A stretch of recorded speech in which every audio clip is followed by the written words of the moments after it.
नमस्कार दोस्तों। आज हम महाभारत के उस चरित्र की बात करेंगे जिसे मृत्यु ने भी नकार दिया हो, जिसके शरीर पर ऐसे घाव हों जो कभी नहीं भरते, जिनकी आत्मा सदियों से केवल मुक्ति की भीख मांग रही हो। जी हाँ, आज हम महाभारत के उस महान योद्धा की बात कर रहे हैं जो दुनिया में अश्वत्थामा के नाम से जाना जाता हो। आखिर क्यों अश्वत्थामा ने एक अजन्मे बच्चे पर ब्रह्मास्त्र चलाया? क्यों भगवान श्री कृष्ण ने, जो करुणा के सागर कहे जाते हैं, उन्हें इतना कठोर श्राप देना पड़ा कि अश्वत्थामा आज भी भटक रहा है? आज हम आपको उस दर्द से रूबरू कराएंगे जिसे सुनकर आप भी कांप जाएंगे। आइए महाभारत की उस दास्तान को गहराई से समझते हैं, अश्वत्थामा के दर्द को महसूस करते हैं, क्योंकि आज कलयुग के इस दौर में भी अश्वत्थामा का दर्द कहीं ना कहीं जीवित है। कुरुक्षेत्र का महायुद्ध अब समाप्ति के कगार पर था। 18 दिनों तक उस महाविनाशकारी तांडव ने धरती के वीरों को रक्त से रंजित कर दिया था। चारों ओर केवल शवों के ढेर थे। हवा में मृत्यु की दुर्गंध और विधवाओं के विलाप की गूंज थी। कौरवों की विशाल सेना, जो कभी समुद्र की तरह अनंत लगती थी, आज पूरी तरह से नष्ट हो चुकी थी। हस्तिनापुर का वह घमंड धूल में मिल चुका था। दुर्योधन, जो कभी अपनी एक आवाज़ से पूरे सिंहासन को हिला सकता था, आज अपनी टूटी हुई जंघा के साथ सरोवर के किनारे मृत्यु की प्रतीक्षा कर रहा था। उसके शरीर पर इतने घाव थे, किंतु आत्मा फिर भी घायल थी। लेकिन इस सन्नाटे के बीच एक ऐसा योद्धा भी था जिसके भीतर बदले की आग अभी धधक ही रही थी। वह आग थी द्रोणाचार्य के पुत्र अश्वत्थामा के हृदय में। अश्वत्थामा का मन अभी शांत नहीं था। उसकी आंखों में नींद नहीं थी, बल्कि अपने पिता का एक प्रतिशोध की लावा जल रहा था। उसे बार बार वह दृश्य याद आ रहा था जब युद्ध क्षेत्र में भूमि में धर्मराज युधिष्ठिर ने आधे सच के साथ अश्वत्थामा हतो नरो व कुंजो व के कारण उसके पिता द्रोण ने शस्त्र त्याग दिए थे। इसी निहत्थी अवस्था में धृष्टद्युम्न ने उनका वध कर दिया था। यह छल अश्वत्थामा के सीने में एक नासूर बन गया था। वह प्रतिशोध लेना चाहता था। वह पांडवों के वंश का नाश करना चाहता था। उसका विवेक और बुद्धि मर चुकी थी। वह धर्म और अधर्म का अब भेद समाप्त हो चुका था। रात्रि का समय था। घना अंधेरा छाया हुआ था। उल्लू की डरावनी आवाज़ें गूंज रही थीं। अश्वत्थामा एक सूखे पेड़ के नीचे बैठा हुआ यह सभी कुछ सोच ही रहा था। उसके मन में एक प्रेरणा पैदा हुई। उसने सोचा, यदि वह सोते हुए पांडवों पर को मार सकता है और जो विजय प्राप्त कर सकता है, क्योंकि उसने सोचा कि अब तो पांडव विजय का उत्सव मना रहे होंगे और गहरी नींद में सो गए होंगे, यही समय है उन्हें समाप्त करने का। यह विचार आते ही अश्वत्थामा ने नैतिकता की सारी सीमाएं लांघ दीं। वह भूल गया कि वह सोए हुए शत्रु पर वार करना एक योद्धा का धर्म नहीं, बल्कि कायरता है। लेकिन प्रतिशोध इंसान को अंधा बना देता है। उसने अपने मामा कृपाचार्य और कृतवर्मा को अपने साथ लिया और पांडवों के शिविर की ओर चल पड़ा। शिविर के बाहर सन्नाटा था। पहरेदार भी युद्ध की थकान के कारण सुस्त पड़े थे। अश्वत्थामा साक्षात काल बनकर शिविर में प्रवेश कर गया। उसके हाथ में नंगी तलवार थी। वह खून का प्यासा था। वह सीधे उस तंबू की ओर बढ़ा जहां उसे लगा कि पांचों पांडव सो रहे हैं। अंदर अंधेरा था। 5 योद्धा चादर ओढ़े सो रहे थे। अश्वत्थामा ने बिना एक क्षण गंवाए, बिना उनका चेहरा देखे, अपनी तलवार से उन पांचों के सिर धड़ से अलग कर दिए। रक्त की गर्म धारा ने उसके चेहरे को भिगो दिया। उसने समझा कि उसने पांडवों का वध कर दिया है और अपने पिता की मृत्यु का बदला ले लिया है। वह उन्माद हंसी हंसने लगा। यह एक ऐसी हंसी थी जो एक मानवता की हंसी से परे होती है। वह उन्हें मार करके और मरणासन समझ करके अपने मित्र दुर्योधन के पास यह शुभ समाचार देने के लिए भागा। प्रतिशोध की इस अग्नि में वह एक राक्षस बन चुका था। जब सुबह की पहली किरण फूटी, पांडवों के शिविर में द्रौपदी का क्रंदन गूंजा, तब सत्य सामने आया। अश्वत्थामा ने जिन्हें पांडव समझकर मारा था, वे पांडव नहीं बल्कि पांडवों के और द्रौपदी की 5 पुत्र उप पांडव थे। वे नन्हे राजकुमार जो अभी जीवन का अर्थ भी नहीं समझ पाए थे। उन्हें उनके ही मामा ने, गुरुपुत्र ने, नींद में मार डाला था। यह समाचार जब पांडवों तक पहुंचा तो वे शोक और क्रोध से भर गए। अर्जुन ने द्रौपदी के आंसुओं की शपथ ली कि वह सूर्यास्त से पहले अश्वत्थामा का मस्तक काटकर उसके चरणों में रख देगा।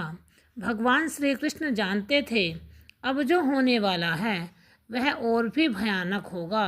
पांडव अपने रथों पर सवार होकर अश्वत्थामा की खोज में निकल पड़े। उधर अश्वत्थामा को जब पता चला कि उससे कितनी बड़ी भूल हो गई है तो उसने अपने शत्रुओं को नहीं बल्कि उनके मासूम बच्चों को मारा है, तो उसका हृदय भी कांपा। लेकिन वह पश्चाताप का समय नहीं था, उसे अपनी जान बचानी थी। वह भागता रहा, छिपता रहा, लेकिन अर्जुन के रथ के पहिए की आवाज़ और गांडीव की टंकार ने उसे ये बता दिया कि अंततः वो मृत्यु को प्राप्त ही होगा। और गंगा के तट पर वह घेर लिया गया। सामने साक्षात मृत्यु अर्जुन खड़े थे, बगल में भीमसेन अपनी गदा लेकर खड़े थे और सारथी के रूप में काल स्वरूप भगवान श्री कृष्ण भी मौजूद थे। अश्वत्थामा ने देखा कि अब बचने का कोई मार्ग नहीं, भयभीत हो गया। उसे लगा कि आज उसका अंत निश्चित है। इसी भय ने उसे ऐसा पाप करने में विवश कर दिया जिसकी माफ़ी तीनों लोकों में नहीं थी। उसने अचानक महाविनाशकारी अस्त्र का आह्वान कर दिया और उसका प्रयोग वर्जित था। उसने ब्रह्मास्त्र चला दिया। यह अस्त्र पूरी सृष्टि को भस्म करने की क्षमता रखता था। आकाश में प्रलयकारी अग्नि धधकने लगी, दिशाएं जलने लगीं। यह देखकर अर्जुन को भी क्रोध आया और अर्जुन ने भी अपने आप को बचाने के लिए अपने ब्रह्मास्त्र का प्रयोग किया। महाविनाशकारी अस्त्र आकाश में टकराने ही वाले थे कि पूरी पृथ्वी डोलने लगी। सूर्य का तेज फीका पड़ गया। ऐसा लगा मानो प्रलय आ गई हो। तभी वहाँ परम ज्ञानी ऋषिदेव वेदव्यास और महर्षि देवर्षि नारद प्रकट हुए। उन्होंने दोनों अस्त्रों के बीच खड़े होकर कहा, रुको, तुम दोनों यह अनर्थ नहीं कर सकते। इन दोनों ब्रह्मास्त्रों के टकराव से वर्षा रुक जाएगी, धरती बंजर हो जाएगी और सृष्टि का विनाश हो जाएगा। अर्जुन एक संयमित और ज्ञानी योद्धा थे। उन्होंने ऋषियों की बात मानकर तुरंत अपने अस्त्र को वापस लौटा लिया। लेकिन अश्वत्थामा के साथ एक समस्या थी। उसने अस्त्र चलाना तो आता था, लेकिन उसे वापस लौटाना नहीं आता था। उसके पिता द्रोणाचार्य ने उसे नहीं सिखाया था। जानते थे कि अश्वत्थामा क्रोधी है। अश्वत्थामा ने ऋषियों से कहा, हे मुनिवर, मैं विवश हूँ, मैं इस अस्त्र का वापस नहीं ले सकता। यदि मैंने इसे रोका नहीं तो यह मुझे ही भस्म कर देगा। तब वेद व्यास जी ने कहा, तो फिर इसकी दिशा बदल दो, इसे किसी निर्जन स्थान पर डाल दो। लेकिन अश्वत्थामा के मन में पाप अभिशेष था। उसकी कुटिल बुद्धि ने सोचा, यदि मैं पांडवों को नहीं मार सका तो क्या हुआ, मैं इनके वंश को समाप्त कर सकता हूँ, मैं उनके भविष्य को तो मिटा सकता हूँ। यही सोचकर उस क्रूर अश्वत्थामा ने अपने इस अस्त्र को वापस नहीं लिया। उसे पांडवों के कुल के नाश करने के लिए उत्तरा की गर्भ की तरफ मोड़ दिया।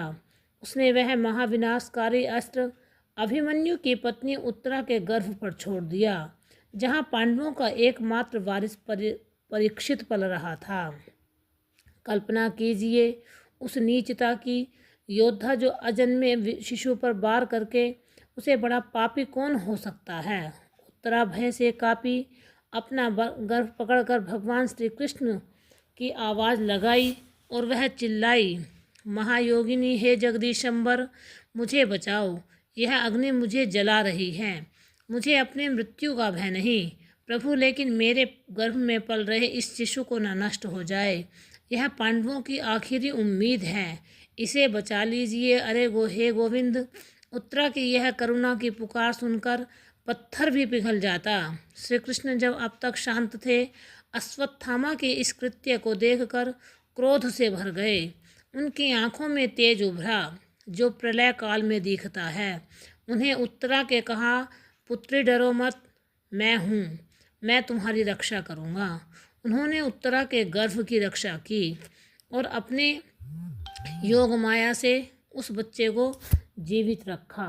ब्रह्मांड की अग्नि प्रचंड हुई, उसने गर्भ को जलने का प्रयास किया, लेकिन वहाँ सुदर्शन चक्रधारी रक्षक हों तो काल का क्या बस चले। श्री कृष्ण ने उस बालक को ब्रह्मास्त्र के ताप से सुरक्षित रखा और पुनर्जन्म जीवन दिया। श्री कृष्ण ने अश्वत्थामा की ओर देखा। वह दृष्टि अब मित्र की या गुरुपुत्र की तरफ नहीं थी, वह एक न्यायाधीश की दृष्टि थी, एक ऐसे न्यायाधीश की जो अब दंड सुना देने वाले थे। श्री कृष्ण अश्वत्थामा के पास गए और उन्होंने गंभीर स्वर में कहा, अश्वत्थामा, तुमने जो किया है वह क्षमा के योग्य नहीं। तुमने सोए हुए बालक की हत्या की, तुमने एक विधवा के गर्भ पर अस्त्र चलाया। तुम कायर हो, तुम ब्रह्म बंधु हो, तुम्हें अपने प्राण प्रिय हैं न? तुम्हें लगता है कि जीवित रहना ही सबसे बड़ा सुख है, तो लो, मैं तुम्हें जीवन दान देता हूँ, लेकिन ऐसा जीवन जो मृत्यु से भी बदतर होगा। श्री कृष्ण का स्वर गूंज रहा था। पांडव और ऋषिगण स्तब्ध खड़े थे। अश्वत्थामा का अहंकार अब भय में बदल गया था। श्री कृष्ण ने आगे कहा, द्रौपदी ने तुम्हें गुरुपुत्र समझकर जीवन दान देने के लिए कहा था, इसलिए मैं तुम्हारा वध नहीं करना चाहता था, लेकिन तुम्हें दंड अवश्य दूंगा। भगवान ने आदेश दिया कि अश्वत्थामा के मस्तक पर जो जन्म से ही मणि विद्यमान है उसे निकाल लिया जाए। यह मणि अश्वत्थामा की शक्ति थी। यह उसे भूख, प्यास, रोग और अस्त्र शस्त्र के घावों से बचाती थी। यह मणि ही उसका कवच थी।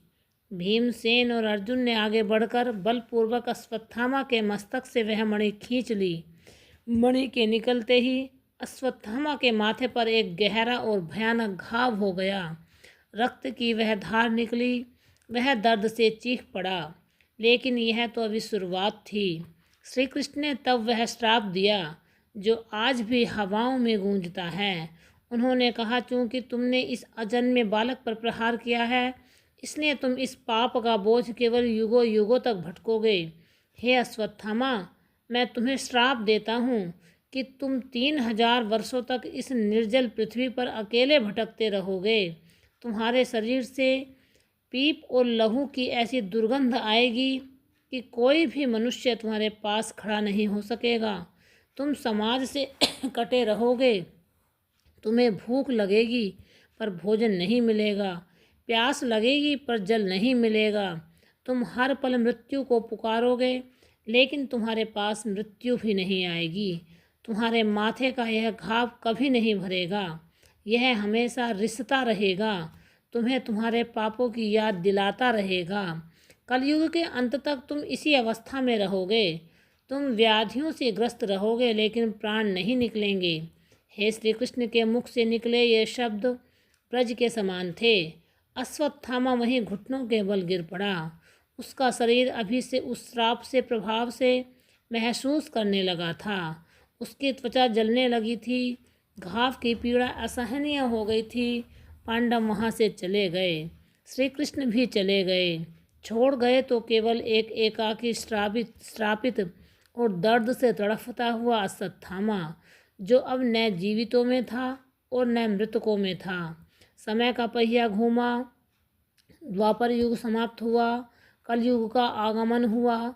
सदियां बीतती गईं, साम्राज्य बने और मिट गए, लेकिन एक चीज़ नहीं बदली, अश्वत्थामा का दर्द। वह आज भी जंगलों में, पर्वतों की गुफाओं में, नदियों के किनारे भटक रहा है। उसके बाल उलझे हुए हैं, शरीर कंकाल जैसा हो गया है। माथे पर कपड़ा बंधा है, जिसके नीचे वह नासूर है जो उसे चैन से बैठने नहीं देता। लोग कहते हैं आज भी नर्मदा तट पर हिमालय की दुर्गम घाटियों में कभी कभी एक विशाल काया आकृति दिखाई देती है जो दर्द से करहा रही होती है। वह अश्वत्थामा है जो अपनी मुक्तिदाता की प्रतीक्षा कर रहा है। वह शिवजी के मंदिर में रहता है, शिवलिंग पर फूल चढ़ाता है और केवल एक ही प्रश्न पूछता है, प्रभु मेरा अंत कब होगा। उसका यह दर्द केवल शारीरिक नहीं, मानसिक भी है। उसे हर पल उन्हें नन्हे बालकों की चीखें सुनाई देती हैं। उत्तरा के गर्भ की अग्नि उसे जलाती है। यह सोचता है कि कर्ण को मृत्यु मिली, दुर्योधन को मृत्यु मिली, यहाँ तक कि अधर्मी शकुनी को भी मृत्यु मिली, फिर भी मुझे क्यों नहीं? क्या मेरा पाप इतना बड़ा था? क्या मुझे विस्मृति का वरदान भी नहीं मिल सकता? अश्वत्थामा की इस कहानी से यह शिक्षा मिलती है कि शक्ति का दुरुपयोग क्रोध मनुष्य को ऐसे नरक में धकेल सकता है जहाँ से वापस का कोई रास्ता नहीं होता। शास्त्रों में लिखा है कि अश्वत्थामा ने जब एकांत में श्री कृष्ण का आह्वान किया और पूछा कि मुझे इतना बड़ा श्राप क्यों दिया, तो भगवान ने उसे दर्शन देकर उसे उत्तर दिया, जिससे अश्वत्थामा का दृष्टिकोण बदल गया। सदियों का सन्नाटा अश्वत्थामा के चारों ओर पसरा हुआ था। द्वापर युग कब कल युग में बदल गया था, उसे पता भी नहीं चला। समय उसके लिए ठहर सूख चुका था, लेकिन उसका दर्द निरंतर बह रहा था। वह हिमालय की बर्फीली चोटियों से विंध्याचल के घने जंगलों तक, नर्मदा के पवित्र तटों से लेकर गंगा के किनारों तक भटकता रहा। उसका विनाश शरीर अब जीर्ण शीर्ण हो चुका था। उसके कपड़े अब फट चुके थे। उसके माथे का वह घाव जो श्री कृष्ण ने उसे दिया था आज भी ताज़ा था।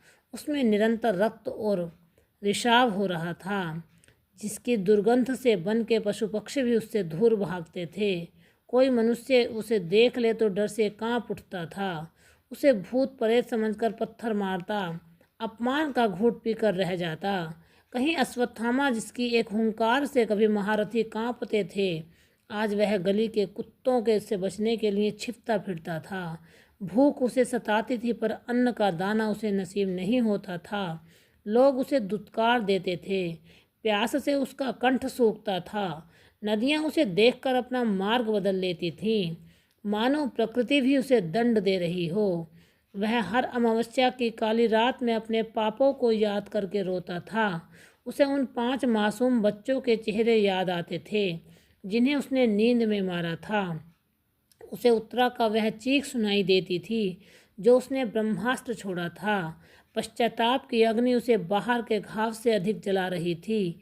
एक दिन जब उसका धैर्य टूट गया, जब वह पीड़ा की सीमा पार हो गई, तब वह नर्मदा नदी के किनारे एक प्राचीन शिव मंदिर के खंडहर में जाकर बैठा। उसने शिवलिंग को अपने आंसुओं से नहला दिया। उसने उनसे अपने परमपिता परमेश्वर और उस लीलाधर श्री कृष्ण का आह्वान किया जिसने उसे यह श्राप दिया था। वह जोर से चिल्लाया, हे गोविंद वासुदेव, मेरे सामने आओ। तुम्हें मेरे प्रश्नों का उत्तर देना ही होगा। क्या मेरा अपराध इतना अक्षम्य था? तुमने मुझे मृत्यु का अधिकार भी छीन लिया। दुर्योधन ने जीवन भर अधर्म किया, तुमने उसे वीरगति दी। कर्ण ने अधर्म का साथ दिया, तुमने उसे सूर्यलोक भेज दिया। यहाँ तक कि तुम्हारे मामा कंस ने कितने पाप किए, फिर भी तुमने उसे मुक्ति दी। तो फिर मैं ही क्यों? मैं जो एक ब्राह्मण पुत्र हूँ, मैं जो शिव भक्त हूँ, मुझे युगों युगों तक सड़ने के लिए क्यों छोड़ दिया? यह कैसा न्याय है? अश्वत्थामा का विलाप इतना करुण था कि मंदिर की दीवारें भी हिल रही थीं। तभी एक चमत्कार हुआ। मंदिर के गर्भगृह में एक दिव्य प्रकाश फैला। वह प्रकाश इतना तेज था कि अश्वत्थामा की बूढ़ी आंखें चौंधाई गईं। उस प्रकाश के बीच एक सौम्य आकृति उभरी, मोर मुकुटधारी पीताम्बरधारी भगवान श्री कृष्ण। लेकिन इस बार उसके चेहरे पर वह मुस्कान नहीं थी जो हमेशा रहती थी, बल्कि एक गंभीर और शांत भाव था। वे अश्वत्थामा के सामने खड़े थे। अश्वत्थामा ने उन्हें देखकर चरणों में गिर पड़ा। वह रोने लगा, प्रभु मुझे माफ़ कर दो, मुझे मुक्ति दे दो, मैं अब और नहीं सह सकता। श्री कृष्ण ने अत्यंत शांत स्वर में कहा, उठो अश्वत्थामा, मृत्यु तो एक विराम है, एक मुक्ति, और मुक्ति उसे मिलती है जिसने अपने कर्मों का हिसाब चुका दिया हो। तुम्हारा हिसाब अभी बाकी है।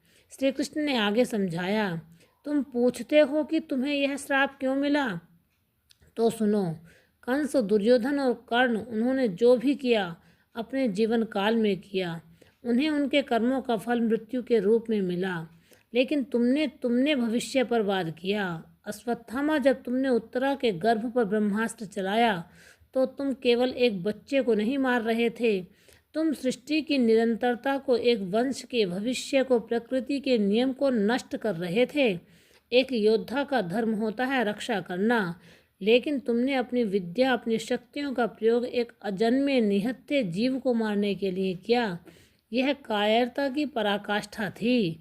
जो व्यक्ति अपनी विद्या का अपमान करता है, जो शक्ति का दुरुपयोग निर्बलों पर करता है, उसे समाज के लिए उदाहरण बनना ही पड़ता है।